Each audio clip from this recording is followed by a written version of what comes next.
Hello, my friends. Good morning, and welcome back to another segment of Hanging with the Boss Lady. I am your host, the Boss Lady herself, Cheryl Jones, aka that little old country girl. How are you doing? I pray that you all are doing well, and as for me and mine, to God be the glory. We are doing just fine. Well, I have another wonderful segment in store for you today. Are you ready? Then let's go.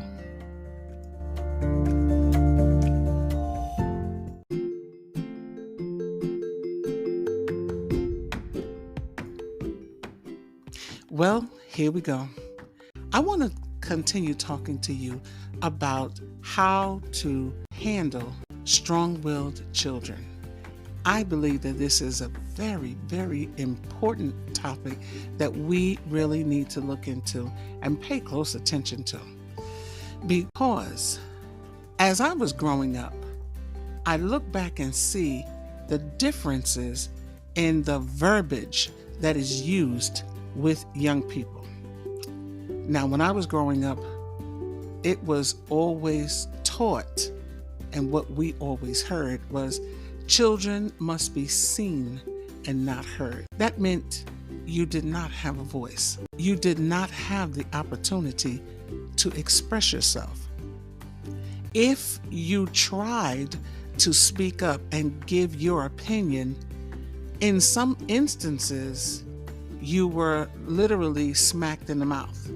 Don't talk. You just go sit down. It doesn't matter what you think, what you have heard. You just sit still and be quiet. You are a child. That in itself destroys all of the thought processes that the children have. It just beats it down to a pulp. Did you know that that was one of the worst ways to train a child, to teach them that they do not have the right or will never have the opportunity to express themselves as long as they are children? No, my friends, that was always wrong. I don't hear it now like I used to hear it when I was growing up. But I do see the difference in the children who were silenced and how they raised their children. I see that the children who were not allowed to speak, the ones who were forbidden to express themselves, they became quiet because in many instances they did not have a choice. But they did not forget that they had something to say. So when they became parents, they remembered that feeling of not being able to express themselves, and they did not visit that on their children. They allowed their children to speak. They made sure that their children were able to use their voice. No matter how loud or boisterous that voice was, they protected that child's right to express themselves. Now, many people look at how the next generation is raising their children and seeing how they allow them to speak so freely and to just be open, and they say they don't have any kind of boundaries on their kids and they're not going to turn out to be any good, and they just letting them run loose and run wild, and they don't teach them how to respect. I beg to differ, and I'm speaking from personal experience. There is a big difference in allowing your child to be expressive and allowing them to just run rampant. And it is sad to say that there are a lot of people who do not see the difference. So I looked into it a little bit further, and I have some do's and don'ts of how to treat a strong-willed child in a way that will help to mold them into being their best self while not clamping down on their right to freedom. Now, that's a big thing in the world today. The right to express themselves. We have the right to speak. We have the right to say what's on our mind. But it is sad to say that in many instances, this right is not given to our children. It is literally stripped away, and they are told to just sit down, be still, don't talk, don't move. And you might as well say just don't think, don't see, don't feel, because children are smart. They're gifted, they're talented, they have a brain. And the thought patterns that they have is so wonderful that we need to take time and listen to them. You will be surprised what you can learn from holding a conversation with a child. Now, I'm not trying to take anything away from anyone, but I just want to make sure that all of the kudos and the respect goes to where it deserves to be. Having said that, I believe this. There are many, many children who are smarter than the average adult, because children look at things through the eyes that have not been influenced by everything that's surrounding them, namely politics and religion and relationships and money problems. They're coming with pretty much a clean slate, so they see things clearer, which a lot of people do not want to admit. But if you sit and listen to the children who sit every day and just actually be around the conversation that their parents are having or that the teachers are having, and they form their opinions, and a lot of times it makes a lot of sense. A lot of people do not want to give credit to the brain of a child. Children are very smart. And along with that, they are fierce about their rights. Okay, if that makes any sense to you. Now, when we talk about how children, when I was growing up, it was a different atmosphere, it was a different time, and they always said, you sit down, you be quiet, you can't talk.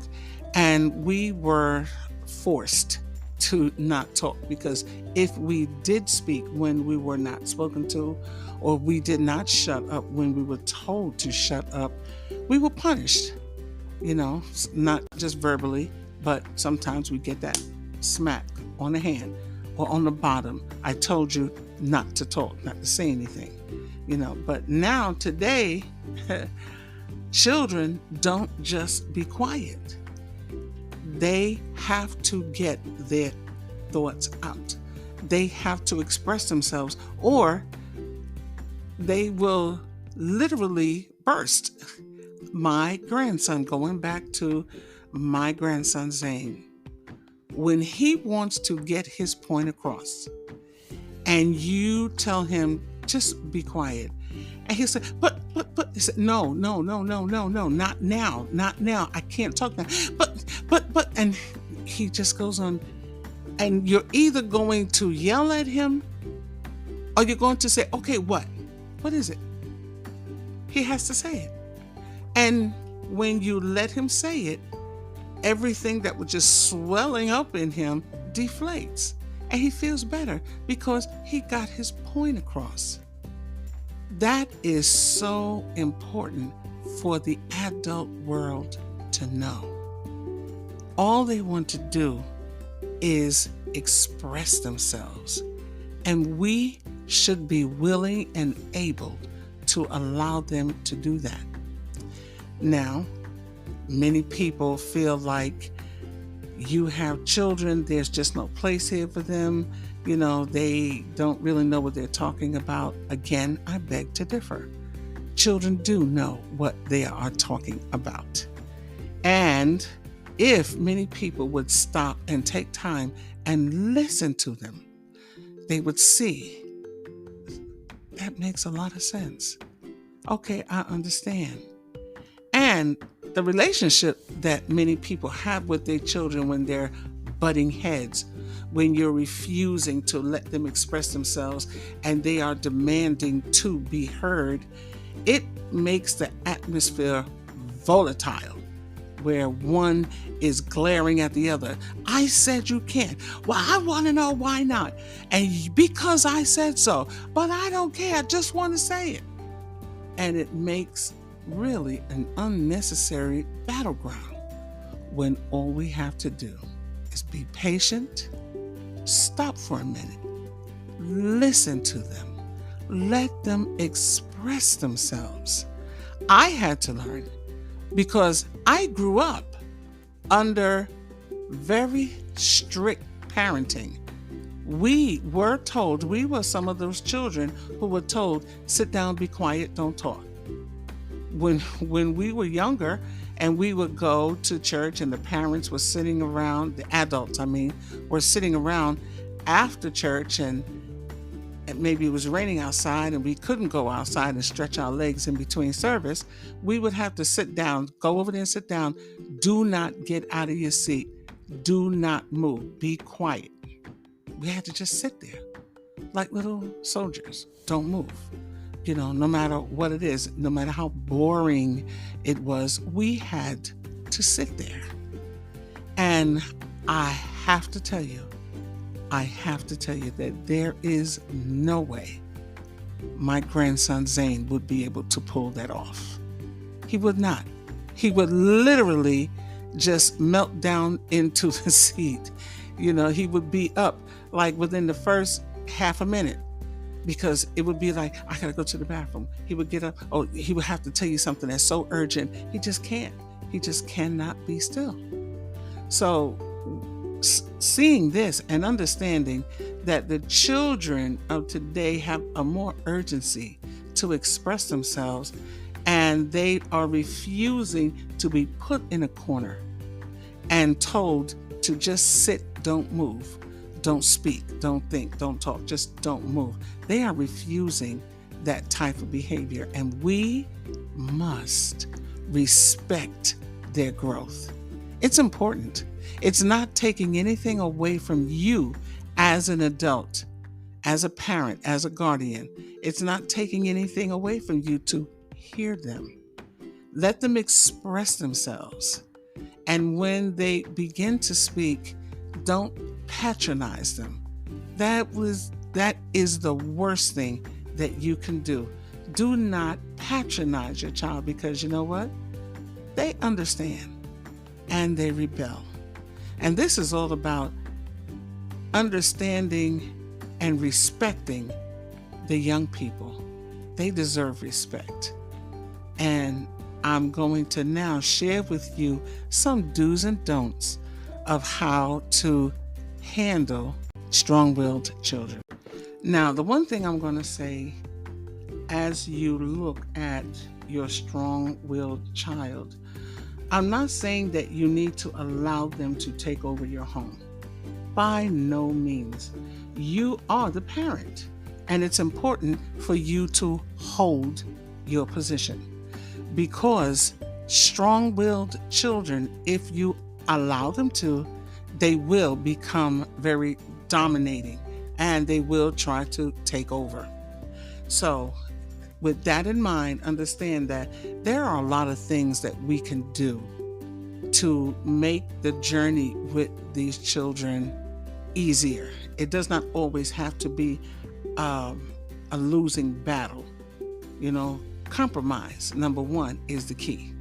You have to learn how to compromise with the children. Understand that it cannot always be, I'm wrong, I'm right, and you're wrong.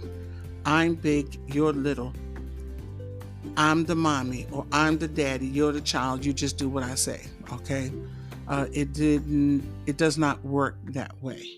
Okay. And I know that's on some, oh yes, Matilda.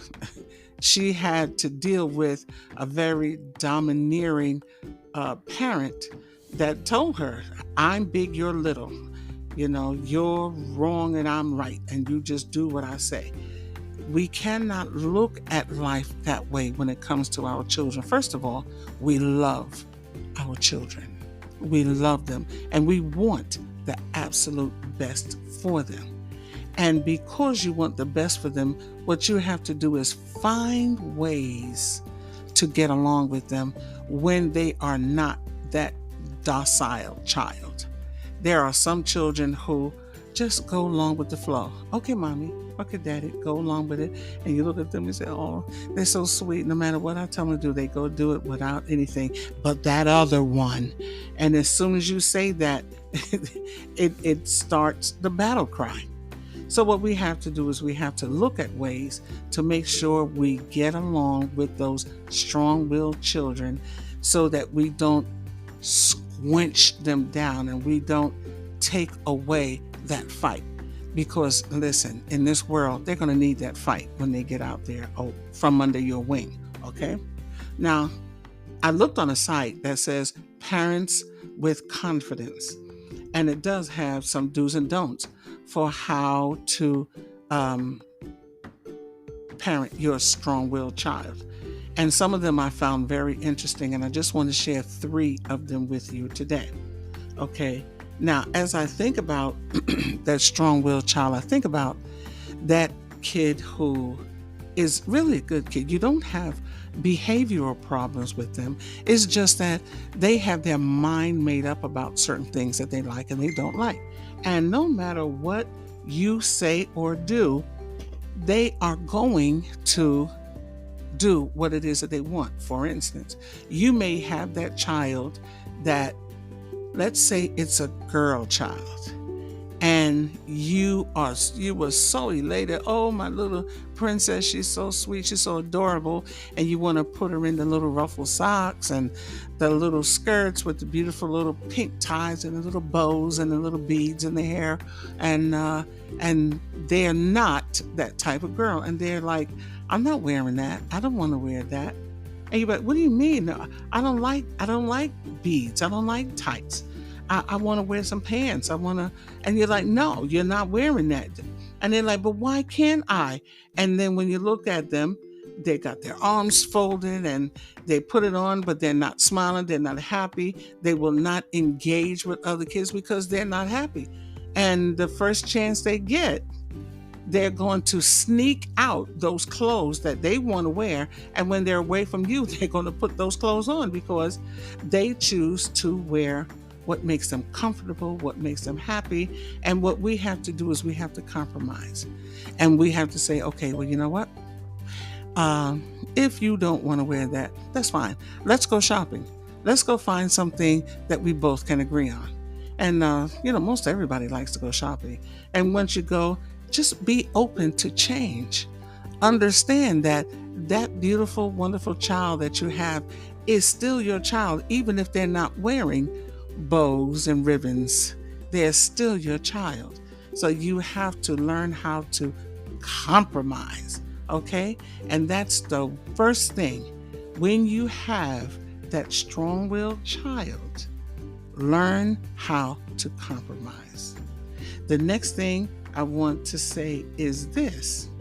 When you have that strong-willed child, don't let your child eat you up. I mean, just don't let them always win, okay? This world needs all kinds of personalities, and you just happen to have a mover and a shaker. You just have to understand that. And see, you have a kid that will stand up and speak up to make a difference. And what you have to do is to teach them how to use that fire instead of them just being a wiseacre or disrespecting you. So all you have to do is Don't let them feel like, oh, whatever I say, they're going to give it to me because they know I'm not the one. If you make your child feel like you're afraid of them, if you make your child feel like you're always going to give in to them, that's only going to hurt your relationship. You don't want to do that. You want them to be the best that they can be, respectfully, so that you can get along with them. Because there are some children who are so strong-willed and they don't want to hear it, and their parents just oh no, that's just how he is, we can't do anything about it, we just let him go. That's not good for Junior, because when you have a child that grows up and they're never taught to compromise, and they're never taught that sometimes they have to not get their way, and they always hear yes and they don't hear no, and they don't have anyone who tries to let them see both sides, unfortunately, that's going to be what society today calls a Karen.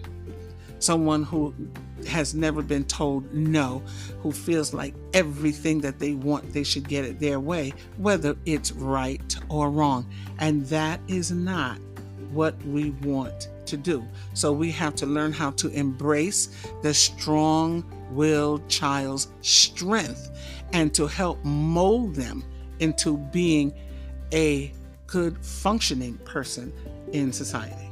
Okay? So that's that. And then the last one that I want to talk to you about is practice what you preach. Don't play the do as I say and not as I do card. Because if you are training your child and teaching your child and you're telling them, no, you can't do this, don't do that, but you're doing it in front of them, all they're going to say is, well, I saw you doing it. And that's not good parenting. You have to be that example for your child to see. And you teach them how to be diplomatic. When you sit down and talk to them, they learn how to sit down and reason and talk with people. But if they see you doing all the things that you're telling them they can't do, and then you come back and say, well, I'm grown, I could do what I want to do. No, darling, that is not the way to do it. So we have to keep that in mind.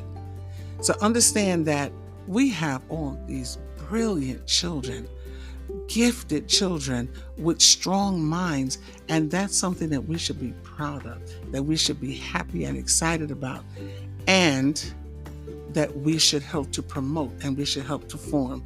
And we don't want to beat it out of them. We don't want to shame it out of them. And we don't want to just squelch it down. We want it to flourish and grow, because having a strong-willed child is a beautiful thing. And if you have some of those strong-willed children, congratulations to you.